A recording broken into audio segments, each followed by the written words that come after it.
L'objectif du projet, c'était de reconnaître un itinéraire qui aurait plus tard la dénomination de V8081, en tout cas qui proposerait aux cyclotouristes une offre complète en passant par le nord du parc régional. Nous sommes donc partis en juillet 2022. J'ai constitué une petite équipe de vététistes chevronnés et je les ai entraînés dans l'aventure.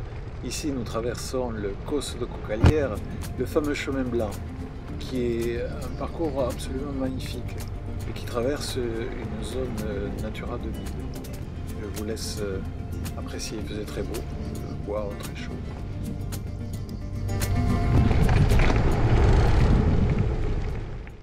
Avant l'entrée dans Castres, un magnifique pigeonnier au bord de la voie verte. Nous avons le plaisir d'emprunter la toute nouvelle voie verte entre la Bruyère et Castres et le fameux chemin des Fontaines qui est un parcours superbe qui permet de traverser tout Castres intramuros sans voir une seule voiture. Toujours en longeant la Goutte, Burlatz et son pavillon d'Adélaïde et l'occasion de piquer une tête dans la goutte. On se régale! Que je prenne le temps de vous présenter l'équipe. 5 gars, une fille et même un chauffeur. À partir de Roquecourbe, nous allons emprunter la fameuse voie du petit train, le sentier du petit train, le train qui reliait Castres à Brassac et Laconne, la montagne.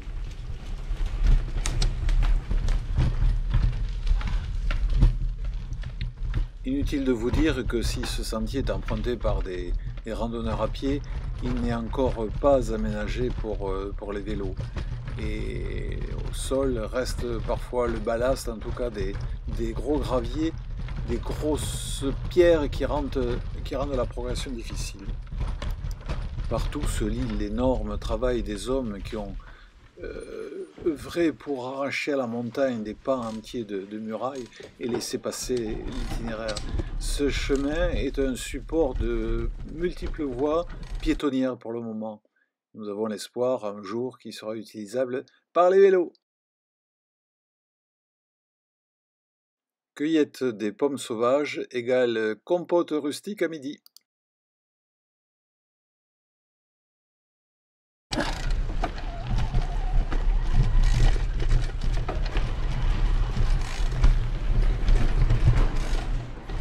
Les tunnels sont nombreux tout au long de la voie.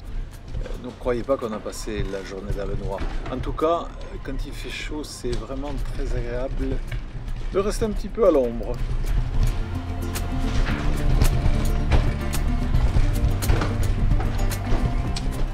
Le chemin continue à longer la goutte, que l'on devine parfois en contrebas.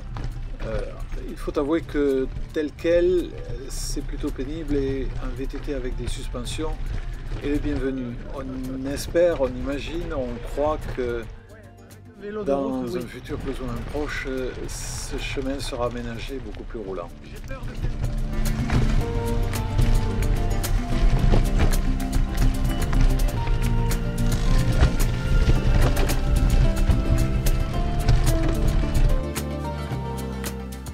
Voici revenu au niveau de la rivière l'occasion d'une petite trempette.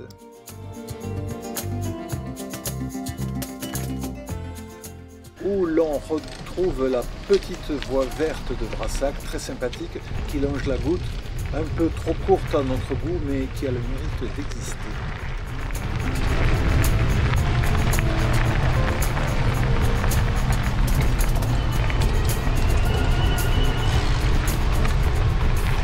Le camping de Brassac, notre étape du second soir.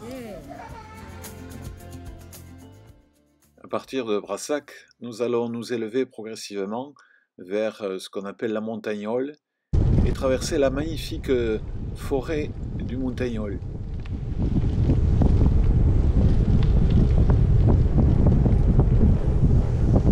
Fleurement de granit qui nous rappelle que le Cidobre n'est jamais loin et que c'est également une terre à mûrir les convictions puisqu'elle a connu les temps forts de la Réforme.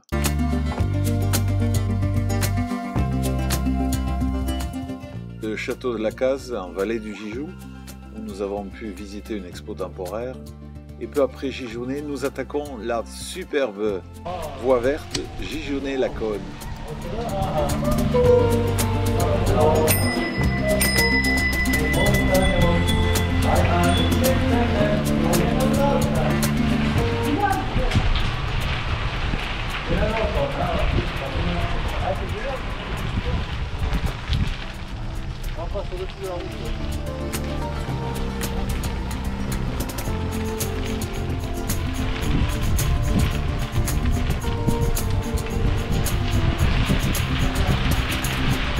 Els muntanyols anaven l'independència, la mai la guardarem.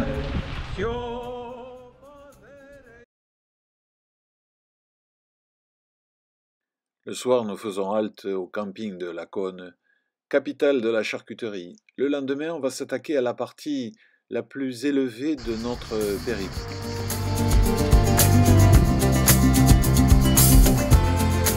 Nous longeons la Vèbre, le lac du Lausas, avec étape baignade obligatoire, étape culturelle à l'église de Nage et étape bistrot à Nage même.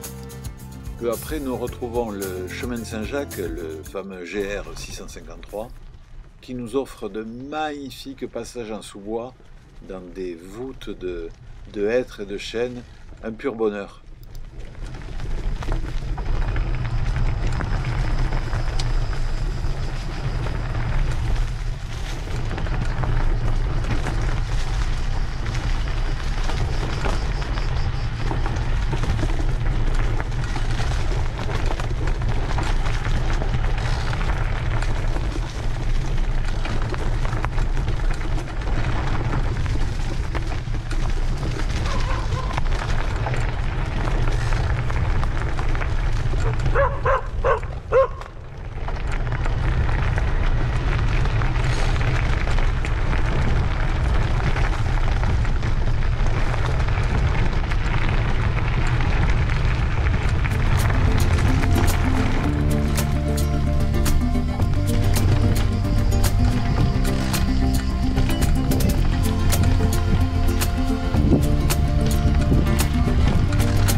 Pour pincer le pneu. Arrivé à Murat-sur-Vèbre, petite fantaisie cycliste sur la place du village, avant de rejoindre une ancienne colonie de vacances transformée en gîte dont nous serons les premiers clients. Le lendemain matin, Murat-Villemagne, une étape de montagne avec des paysages définitivement splendides. Nous allons passer au point le plus haut du parcours, au col de Ginestet, à près de 900 mètres. Et ensuite, c'est la descente, une superbe descente vers l'Hérault, vers les vallées. Une magnifique descente de près de 9 km nous fait découvrir le flanc est de l'Espinouse. Petit gag visuel, une rocade ici même. Et nous traversons des petits villages de montagne à l'architecture préservée. Au terme d'une longue descente, nous arrivons dans la vallée de la Mare et nous trouvons un peu partout sur notre chemin les traces de l'ancienne voie ferrée.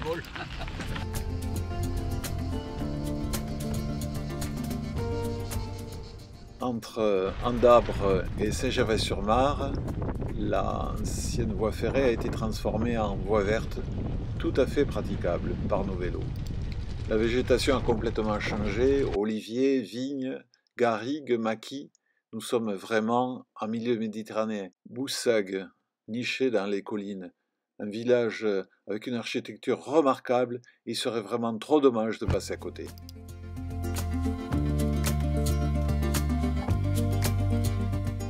La descente se poursuit, toujours plein sud, pour rejoindre la vallée de la Mare et atteindre par des petits chemins de vignes Villemagne-l'Argentière.